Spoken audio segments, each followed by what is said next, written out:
Hola compadres, my name is Dragnix, and this is Tango Fiesta. See how I made it topical with the whole Olaf? Never mind. It's $12.99, it's a top-down indie shooter that has co-op up to 4 players. The question will be, will it be able to stand out in what I feel is a crowded genre of the top-down shooter? But before I begin, I want to make sure you guys know that this key was obtained from evolve.pr for the purposes of me looking at the game in question. That won't change my opinion of the game, but I want to make sure you guys know, full disclosure and all. Now, we're going to play a single player here, and I'm going to go into the basics of the game and tell you what I think about it. You get a choice of a bunch of characters that you can play as, each of them having 4 different statistics: health, speed, accuracy, and stamina. Stamina is used for running, accuracy, speed, and health. That's pretty self-explanatory. I'm going to play as Macmillan because I like people with eye patches. I think they're pirates.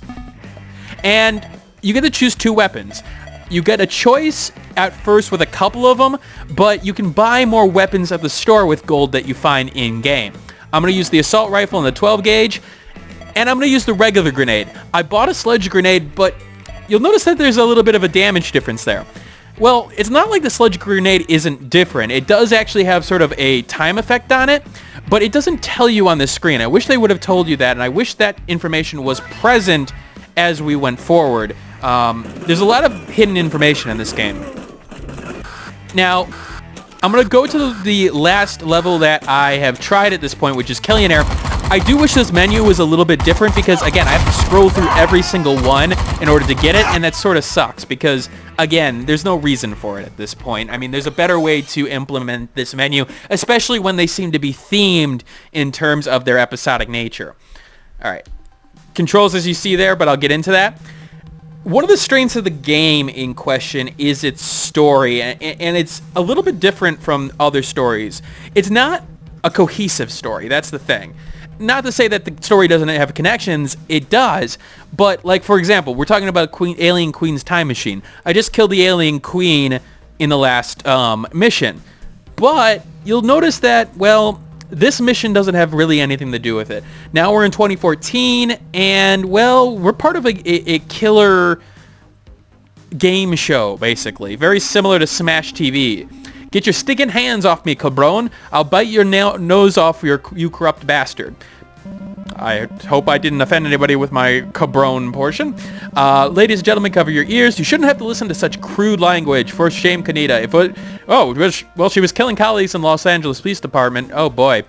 Well, anyway, basically the idea here is that, you know, we're stuck in this sort of prison in terms of this competition. Now we got to fight our way out. I don't like the fact that I chose a character that's not even involved in this. I felt like it's not like any of the lines really, besides the lady here, feel like they're character specific. So I felt like they could have easily put that in there in terms of, you know, keeping a cohesive story. Instead, I'm going to be playing as the person who's not apparently part of this. Now, each mission I will have an objective. That usually means destroy something. You'll also notice that my gun model is a little bit strange. Yeah, that's one of the weird parts about this game. I'm not sure how he's carrying the gun right now, but it's very interesting the way he is. Now, there are enemies that you'll run across, and there's a weird dynamic in this game regarding enemies. For example, the fact is that I have to get to the objective, but there's no reason I have to kill enemies here. I can just walk by them. Now, you can get gold from enemies and specific drops from enemies in question. So, for example, you see that sergeant there. I think that's the sergeant symbol in terms of the rank. I'm not entirely sure. I don't know my military ranks. But he will have ammo, health, and all that jazz for equipment. Now, as you saw with the choosing screen, I have 2 weapons I can switch back and forth to. I can reload, as well as having a couple grenades at my disposal. Each weapon obviously has a strength. For example, the shotgun's very good at close range, although it's not necessarily bad at long range either. In terms of enemy variety, it hasn't been that big at this point. They've actually introduced a new enemy at this point with that yellow sort of orb that makes you change it reverses your controls, which I guess I'm a fan in terms of, okay, you did something different. I hate control mapping schemes in terms of, like, you know, messing around with your controls, because that to me is just sort of it's just a sucky mechanic in my opinion. That's completely subjective though. Now, one of the weird things to note about this game is the 8-axis controls. And what do I mean by that? Well, think about a compass and think about the normal things that you'd see on a compass: north, south, east, west, northwest, north, or southeast, southwest, so on. Those are the only 8 ways you can aim. You can't aim at like anything other than a 0, 45, 90 degree angle. That does change gameplay a little bit, because now you have to get into certain lines of fire in order to really take advantage of, you know, being able to dodge bullets or being able to actually fire without, you know, getting yourself in too much trouble. I felt like it was unnecessary. There's a lot of times in this game where angle shooting would be great, and I don't think the game necessarily does better with the 8-axis controls. I don't necessarily find them horrible, but it just was one of those things where it felt like it was more of a technical limitation more than anything else. Like it was easier to implement, and I'm not exactly sure why on that. Maybe it's because of the keyboard controls that you can choose. Maybe it was that choice, but for like a controller, it feels natural for me to be able to go into all these other angles. Now, in terms of the controls, they work fine. The game is competent in that. I mean, if I aim, I shoot, everything works perfectly fine in that area. It's just that the game suffers from a speed problem. Now, as you see there, I'm just going through enemies one by one here. It feels like the game is very slow and methodical, and I don't think the gameplay necessarily plays to that strength very well. I do have a sprint button, which, with the stamina meter, as you see there, it will drain in the top left-hand corner, that blue bar. It just feels like that the game is very, very slow in its nature. Enemies can take a while to kill, especially if you use things like the assault rifle, and especially at later levels. Like sometimes it would take like 7, 8, 9, 10 shots to kill one enemy. I don't think it necessarily works in that sort of space. It also doesn't help that you have an ammo counter that I've never seen go past halfway. Again, enemies drop enough ammo that you never really are in trouble in that case. The game feels way too easy as well. Even with some of the more difficult sections, I feel like it was more so me not really paying attention and the game not grabbing my attention more than anything else. And so, while you're seeing, you know, me play on screen and things like that, it may look fun. Hold on a second. Oh, I hate these. I hate these yellow enemies because they have those controls that, you know, they invert your controls, but then they fire so that they can make you invert your controls again after you've already been hit. So, sort of sucks. All right, there we go. Attack, attack, attack. Objective complete. Simple enough. And now I'll have to survive some steam in terms of, you know, some enemies will spawn in. Let's throw a grenade at them. Deal with that. Simple enough. Nothing too hard. Now, those who have visited my channel before may feel like there's a familiarity in terms of the style of gameplay here, and specifically a video called Relic Hunter Zero, which I would say this game is comparable to Relic Hunter Zero, although I prefer Relic Hunter Zero. I feel like the different weaponry played a little bit more differently. I felt like the gameplay was a lot smoother in that case. Now, what's the problem with that? You're going to have games that play a little bit differently. Well, the problem is that Relic Hunter Zeroes is free. Now, granted, it's a game that I think could have easily sold, but compared to this game doesn't stand out in any way. In terms of top-down shooters, it's competent, but very competent doesn't mean that, you know, it's good. It's very solid in many aspects, but, you know, it is definitely a game that I haven't necessarily enjoyed per se. Don't get me wrong, you know, I can have fun with this in terms of the shooting, but I feel like the game is just lacking. Again, the guns don't really have a lot of force behind them in question. You know, it takes a couple of hits in order for it to go, Enemies don't necessarily respond all the time, and honestly, it's just missing something for me. Okay, come on. There we go. We're going to change to a shotgun here. Let's go and do that. I want to show you a specific level on another stage here with some of my problems. You know, I mean, stuff like this. The AI isn't really doing much to really give me a challenge there. I didn't even break a sweat. In fact, I don't even have to really bother with enemies at times. I mean, I'm okay. I didn't even bother killing anybody because why should I? Again, it's when the user challenge isn't there that I really think the game's weaknesses come into play. I'm getting stabbed there. You know, normal stuff. All right, let's skip through that, and I'm going to get to the level that I wanted to talk about. I might have died in the background there. I'm not sure. Oh, boy. All right, so let me show you what I'm talking about here. I'm just going to quickly get into this, because I really wanted to sort of highlight what I think is a major problem in the game, and that's sort of the visuals at times don't necessarily work, and it's almost like the game, when it came out of early access, still had some problems under the surface. So we're going to play some Dutch Courage here.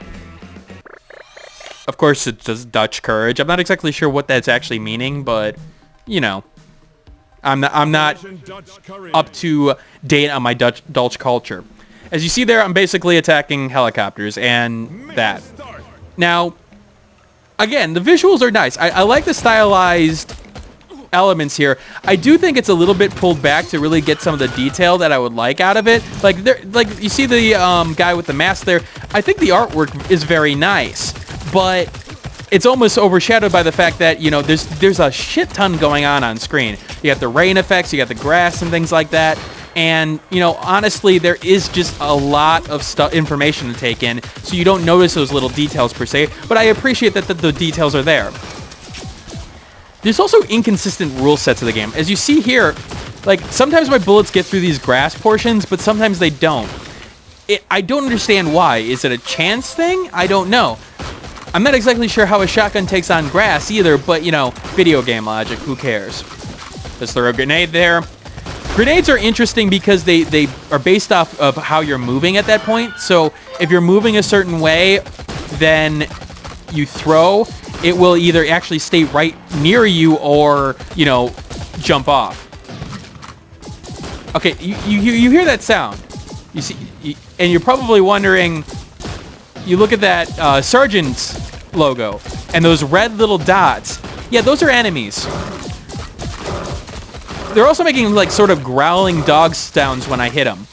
I'm not sure if this is a bug, because I've verified my cache and everything like that. It seems like this is the actual enemy. I don't know about you, but I'm having really hard problems trying to see that. And especially when they're able to fire lasers that are reasonably fast, so I may not have a problem trying to dodge out of the way. I felt like some of the designs for the enemies in this case, really just like, I'm trying to figure out what this is, to be honest with you. And whether this is a bug or not, it's a problem, because the enemy is hard to see. They can sort of sneak up on you, especially the way enemies spawn. They don't necessarily, you know, spawn in with a sound, and they can spawn in around you. In particular hard fights, yeah, that's a little bit of a problem. You see, it's little things like that and inconsistencies where it's like, I'm having trouble recommending the game because of that, because there's nothing special here in terms of the top-down shooter genre. There's no unique mechanic, which games don't necessarily need a unique mechanic. It can be an alteration of a mechanic or anything along that line. But it's the fact that it lacks the action portion. Again, I don't necessarily have to kill those guys. I can just walk by them at this point and get to the objective. I can sit there and attack them all day, but this is what I need to do, really. And again, with the lack of challenge, it feels like I'm just sort of going through the motions at this point.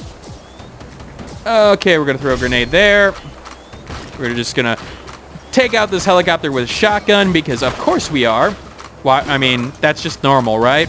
That's how it works in the movies. I mean, of course that's how it works in real life and in video games.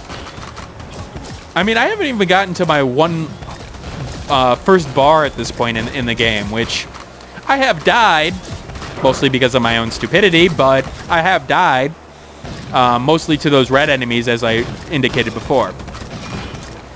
Gun variety is also a problem. Again, I've only shown you 2 different guns, but they relatively act the same in terms of, okay, there's no really unique firing mechanics other than the shotgun.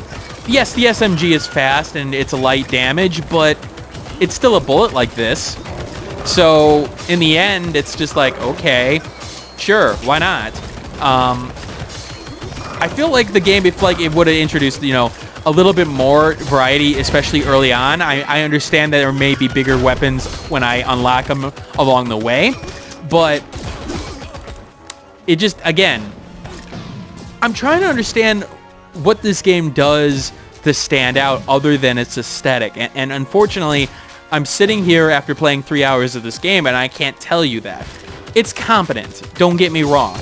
It does the job, and especially for a multiplayer game, it could definitely do the job there if you have a bunch of friends over. But then again, so couldn't that many other games in the genre. And lo and behold, this one just doesn't end up doing anything special beyond that. Now, if this looks like something that you'll have fun with, go right ahead. There's not any major problems to the point where I can sit here and say, stop, don't buy this game. But when it comes down to it, it just doesn't do enough. And for a game that you're asking for $13 on, that is a huge problem. All right. I've explained a little bit about Tango Fiesta, showed you a little bit of gameplay. If you have any questions, leave them in the description below for me, and I will answer anything that you guys have to ask at this point. Again, this is Dragnix signing out. I hope you guys have a wonderful day. Steam review in the description below. Like, comment, subscribe, all that jazz, and I will see you all later. Hey everybody, thanks for watching. If you like this content and want to see more of it, you may want to hit that subscribe button on the left-hand side. If you like this video and want to see more of this content, take a look at this video on the left-hand side as well. And if you missed my last video, take a look at the right-hand side. Once again, thanks for watching, and keep on gaming.